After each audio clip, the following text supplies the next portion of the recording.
조갑제TV 시청자 여러분 안녕하십니까.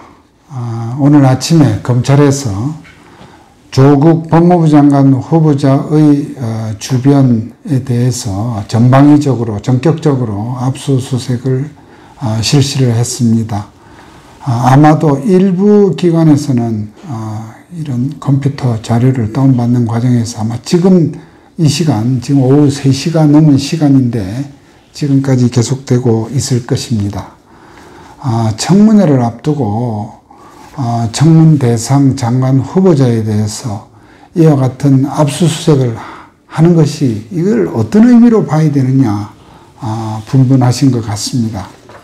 자, 압수수색을 해서 자료를 가져온다 하더라도 지금 청문회가 예정대로 또 진행될지도 좀 미지수입니다만은 어쨌든 어제 9월 2일, 3일 양일간의 청문회를 한다고 이 관계 정당들이 합의를 했지 않습니까? 그런데 합의한 청문회 날짜까지 이 압수물 분석이나 관계기관 조사가 끝난다고 하는 것은 불가능한 얘기입니다.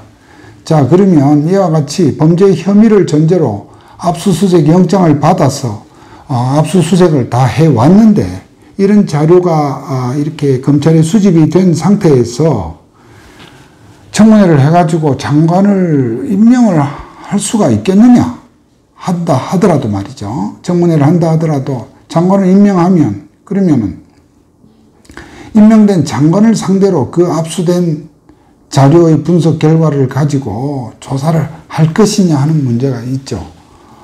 또 이와 같이 압수수색을 이렇게 한 상태에서 막상 청문회가 열렸다고 한번 우리가 가정을 해보면 의원들의 여러 가지 날카로운 후보자의 신상 주변의 문제점에 대해서 질문했을 경우에 수사 중이라서 답변을 못한다 하는 그런 답변 태도로 이렇게 청문회가 공전되지 않을까 이렇게 염려하는 시각도 일부 있는 것 같습니다. 저는 그러지 못하리라고 봅니다. 즉 수사 중에 있기 때문에 답변을 자신의 일인데도 답변을 하지 못한다면 그러면 장관 된 다음에 조사를 받을 것이냐 하는 그러한 또 질문에 부닥치면 더 답변이 궁할 것이기 때문입니다.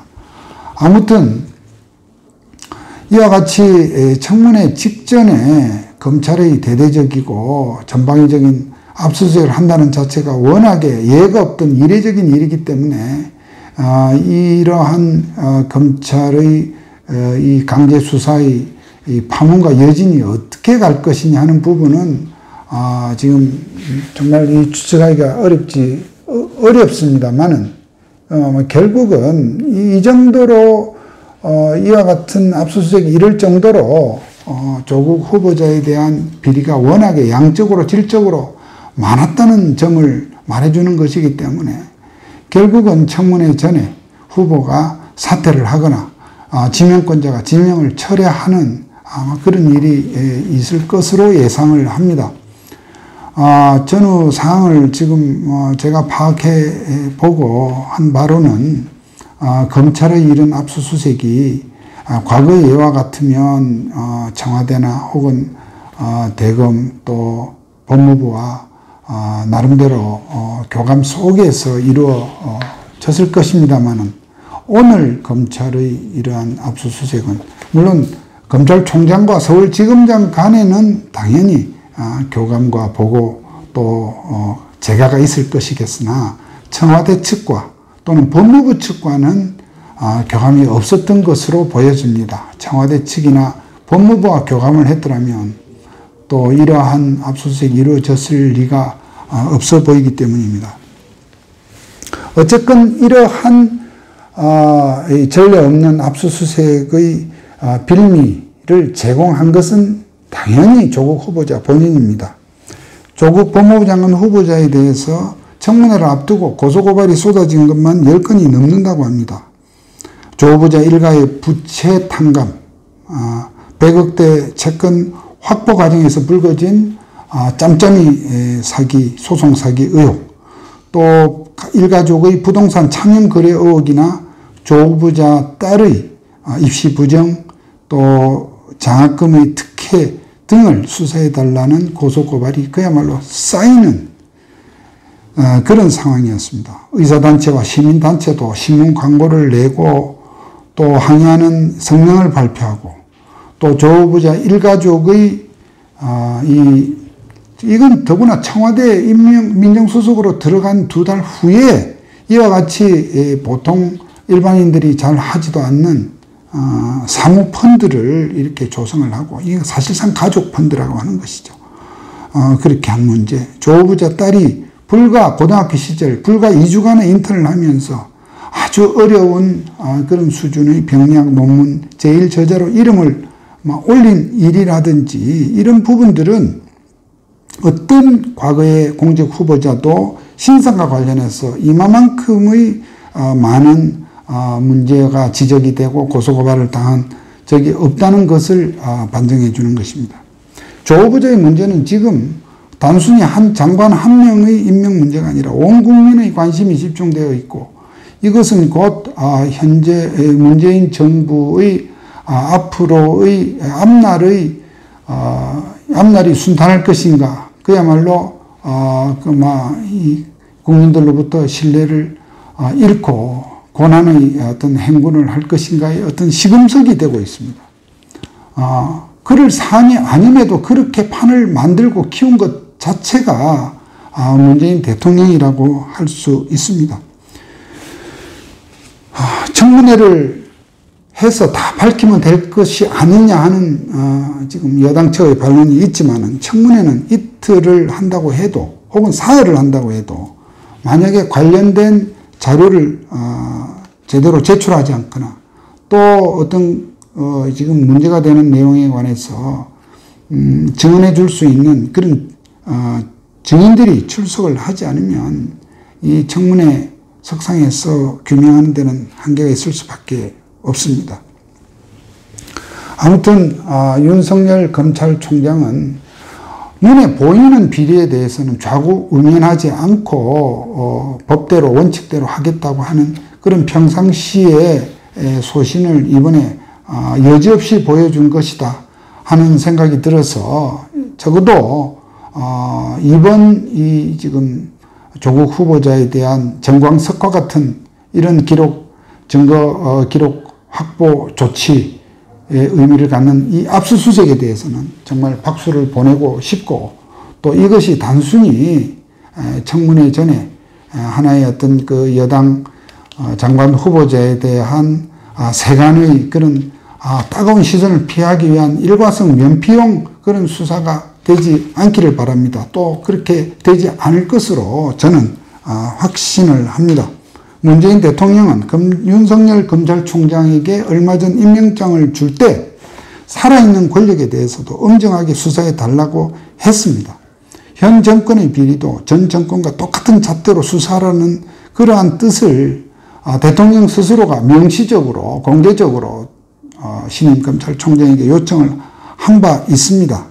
실제로 문 대통령은 과거 정권의 사건에 대해서는 심지어 공소시효가 지난 사건이라도 국민적 관심이 있다는 이유를 앞세워서 진상을 규명하라고 지시한 바도 있습니다.